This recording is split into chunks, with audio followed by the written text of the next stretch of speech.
মাতা, আপনি ঠিক আছেন তো? ধন্যবাদ।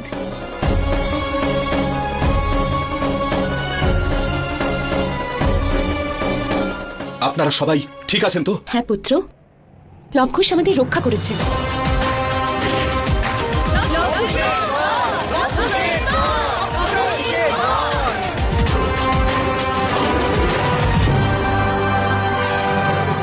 আমি আপনাদের কাছে ক্ষমা চাইছি, কারণ অকারণেই আপনারা সবাই আমাদের আর অসুরদের জন্য এই কষ্ট সহ্য করলেন। কিন্তু এবার আপনারা সবাই নিশ্চিন্তে থাকুন, কারণ আপনারা এখন সুরক্ষিত।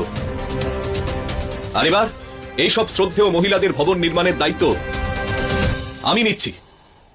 জয় শ্রীরাম!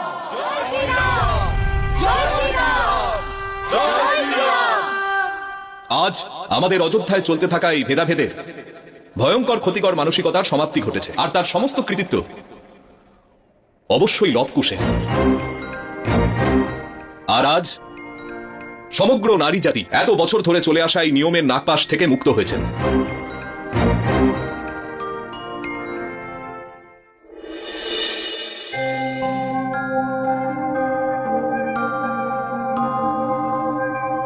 রাম, এখন তো সবকিছু ঠিক হয়ে গেছে।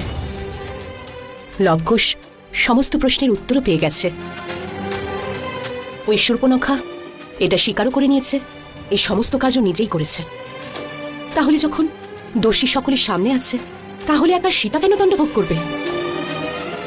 পুত্র, এবার তো সীতাকে ফিরিয়ে আনো।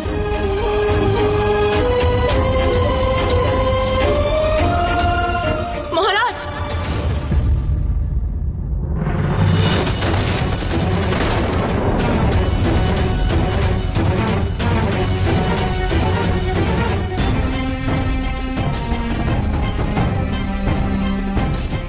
মহারাজ রাম, আমরা আপনার কাছে, এই সভার কাছে, পুরো রাজ পরিবারের কাছে, আর বিশেষ করে এই দুই বালক লবকুশের কাছে ক্ষমা চাইতে এসেছি। কিছুদিন আগে এখানেই, এই স্থানেই আমি সত্যি কথা বলার একটা সুযোগ পেয়েছিলাম, কিন্তু আমি তখন সত্যি কথা বলিনি। সেটা আমার জীবনের সবথেকে বড় ভুল ছিল। কিন্তু ভুল শুধরানোর সুযোগ তো সবাই একবার পায়, তাই না? সেই জন্যই আমি এখানে এসেছি। আজ আমি আপনাদের সামনে সেই পুরুষদের নিয়ে এসেছি যাদের কারণে অযোধ্যায় স্ত্রীদের এই দুর্গতি হয়েছে। এটা আপনি আমার প্রায়শ্চিত্ত মনে করবেন। আমি বিশ্বাস করি এবার সত্যের জয় হবে আর ন্যায় স্থাপিত হবে।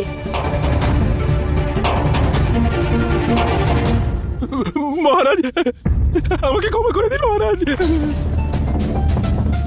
ওই মায়াবী রাক্ষসী আমাকে এসব করতে বাধ্য করেছিল। আমি সম্পূর্ণ ওর বশে ছিলাম। মহারাজ, ও আমায় বলেছিল যে যদি আমি ওর কথা না শুনি, তাহলে ও আমাকে আর আমার পরিবারকে শেষ করে দেবে। মহারাজ, কৃপা করে আমাকে ক্ষমা করে দিন মহারাজ, আমাকে ক্ষমা করে দিন।